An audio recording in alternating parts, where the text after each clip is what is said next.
Hello everyone, good day. I am Nekkie Rose Hinay and I will be reporting about Alfred Adler's individual psychology as well as the application of his theory in therapy, which we call Adlerian therapy.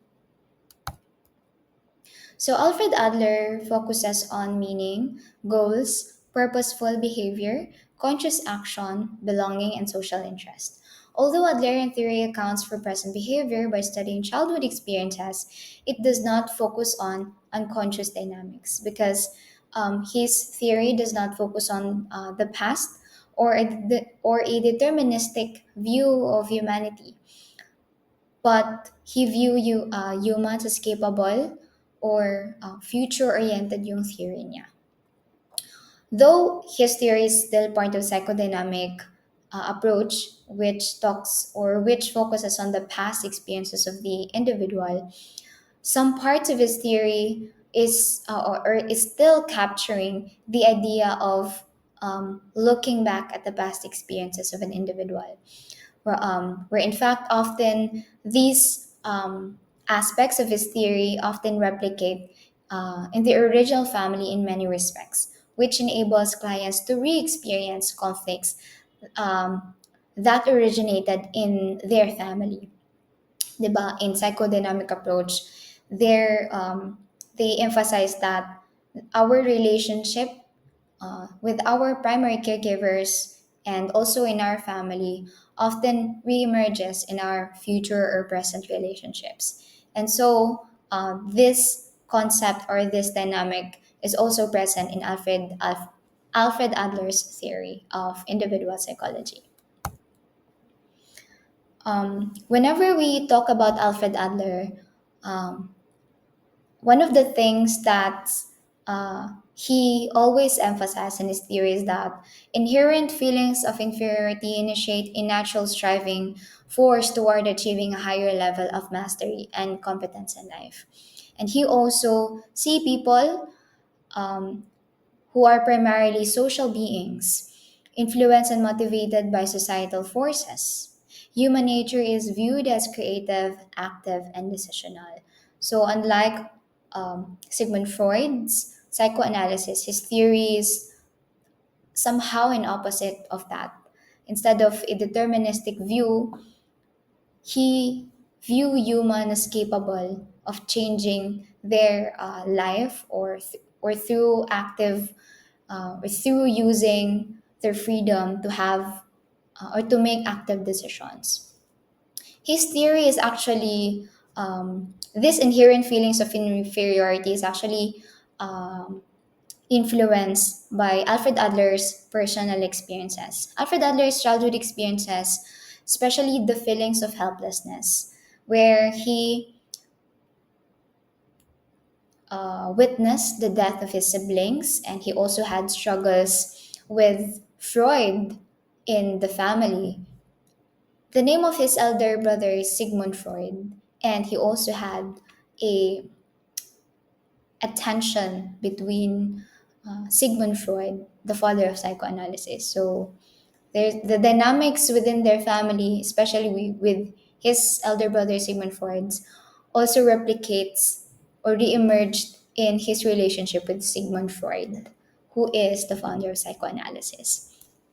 His theory has been influenced by his experiences, basically because again, theorists are um, have their or created or developed their theory because of their experiences or their unique experiences. Adler, diba, we've mentioned that Alfred Adler deviated from Freud's biological and deterministic point of view, which Alfred believed that it's actually opposite. He believed that it's too, Sigmund Freud's theory is excessively narrow, and he proposed that human beings are social psychological and they are goal oriented. So that is his view of human nature. And also, whenever we talk about Alfred Adler, I usually associate Gemeinschaftsgefühl to him, which is a German term for social feeling or community feeling.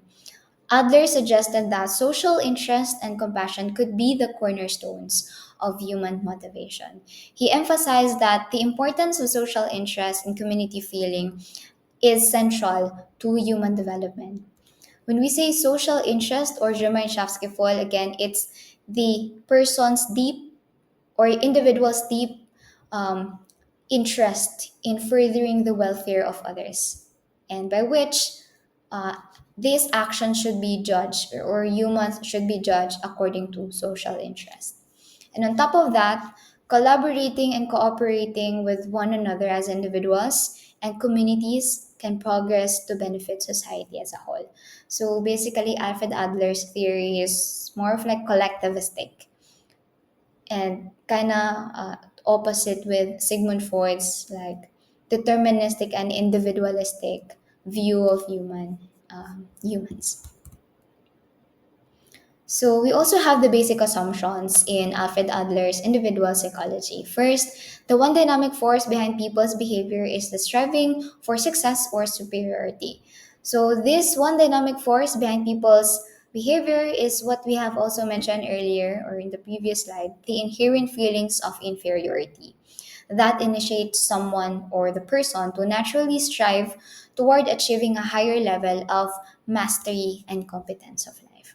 The second is the people's subjective perceptions shape their behavior and personality. These subjective perceptions is our subjective views and lead us to subjective decisions that um, have specific direction for us in striving something, or it's more of like as a striving form. And this subjective perception is the basis as well for individuals' style of life. The next or the third basic assumption is that personality is unified and self-consistent. Compared to Sigmund Freud, he doesn't have like the structures of the mind, like the id ego and superego there. But he recognized that there is unconscious, but he does not focus on that. Fourth, the value of all human activity must be seen from the viewpoint of social interest. Fifth, the self consistent personality structure develops into a person's style of life, as we've mentioned earlier. Sixth, style of life is molded by people's creative power. We've mentioned earlier that Alfred Adler view humans as creative and capable of doing something to his or her life. Next, we can influence our own future by actively and courageously taking risk and making decisions in the face of unknown consequences. Individuals are not viewed as being sick or suffering from a psychopathological disorder and needing to be cured. In fact, Alfred Adler um, term for individuals or neurotic, neurotic, instead of psychopathologically or psychopathological, he coined the term discourage instead of person with this kind of struggle. He referred them as discouraged people who are discouraged. So, abnormal development, according to Adler, the one factor underlying all types of maladjustments is underdeveloped social interest. So, um, his theory is really about social interest. In short, people becomes failure in life because they are over concerned with themselves and care little about others. Besides lacking social interest, neurotics tend to set their goals too high, live in their own private world, and have a rigid and dogmatic style of life. So basically, Alfred Adler mentioned that if you do not have the social interest and or underdeveloped social interest, then you could be discouraged, and it could be abnormal development there. And so, in Adlerian therapy, what they're focused on or what we focused on is fostering social interest. And we will also tackle more about that here.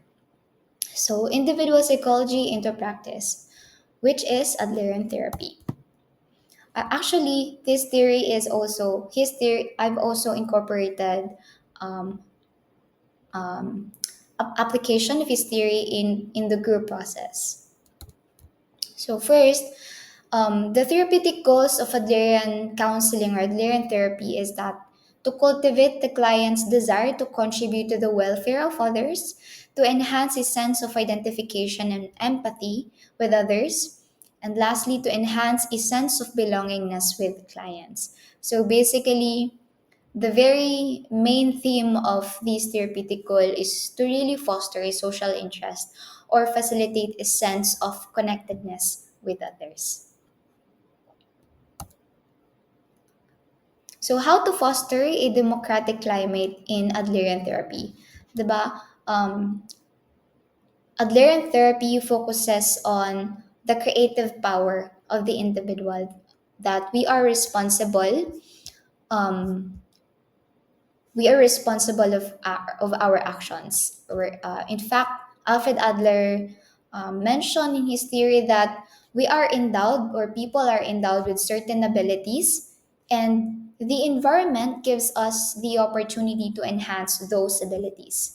And so it is our responsibility to ultimately use these capabilities or abilities not only for ourselves but also for the benefit of others, diba? Social interest.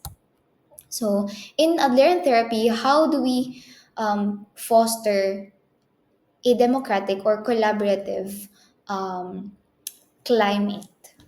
Adlerians base their therapeutic relationship on cooperation, mutual trust, respect, confidence, collaboration, and alignment of goals.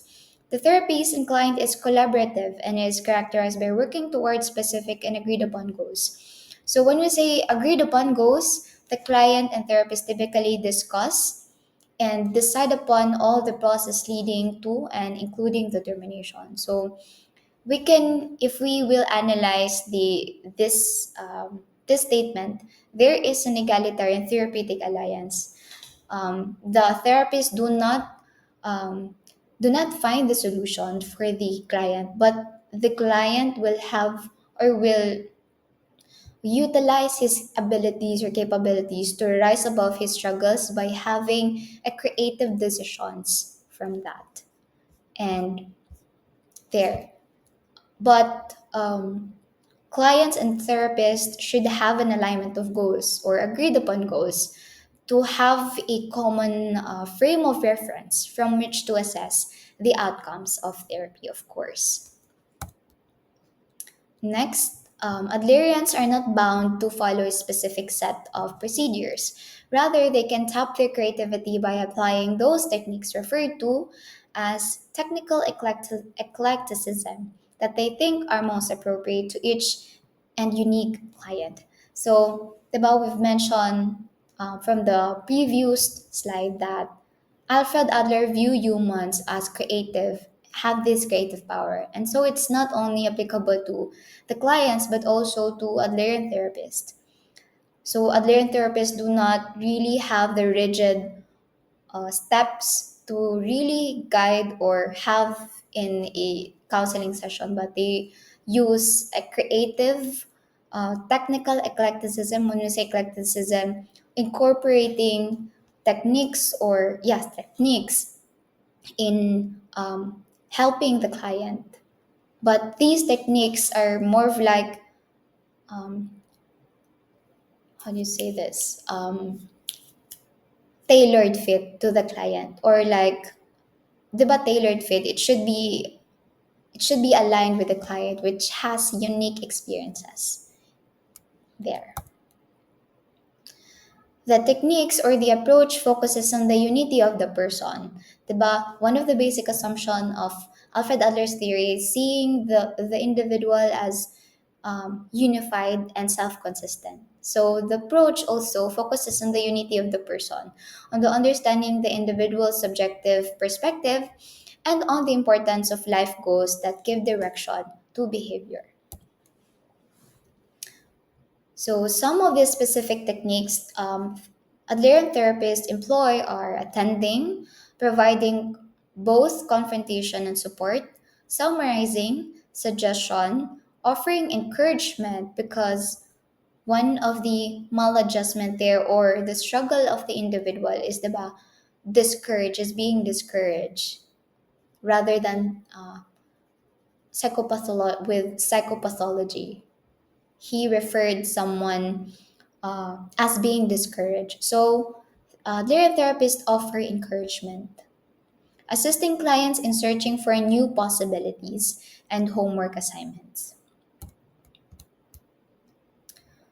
So, another Adler therapy technique is the lifestyle assessment and analysis. We have three parts of this lifestyle assessment. First, family constellation, the question and early recollections. So this assessment or analysis, I got this from the internet because it's more of like comprehensive siya. So family constellation is used to find out relevant information about childhood experiences, including describing family members' interactions and childbirth order. So um, family constellation, the therapist will ask the client to describe his or her relationship with the members of their family. How is their interaction? How are they? And also, what is the order of that child in terms of childbirth? For instance, if he or she is the eldest, the youngest, or the middle child, diba, his theory have explanations if you are the youngest. The youngest are ambitious. The eldest have this it really depends on the youngest whether or not the second child will behave in this way. So the dynamics between the youngest or the second child and the youngest have influences with each other. So they're analyzing those dynamics in childbirth order interactions is part of the lifestyle assessment, which is what we call family constellation. So this family constellation is more of like the lifestyle assessment. When we say assessment, there are techniques used specific. For instance, we connect it to psychological testing and assessment. Family constellation is more of like a test used to assess the client. So another test could be the question and the early recollection. So that is the family constellation wherein kailangan ma-dig deeper ang family dynamics or the family constellation. The next is the question. How to uncover the purpose of the client's symptoms, such as how might your life differ if you were well? So this question is can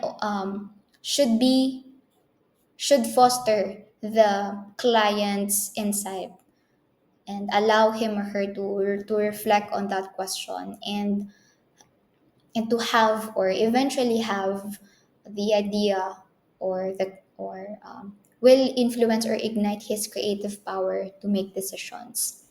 Next is early recollections, still part of lifestyle assessment.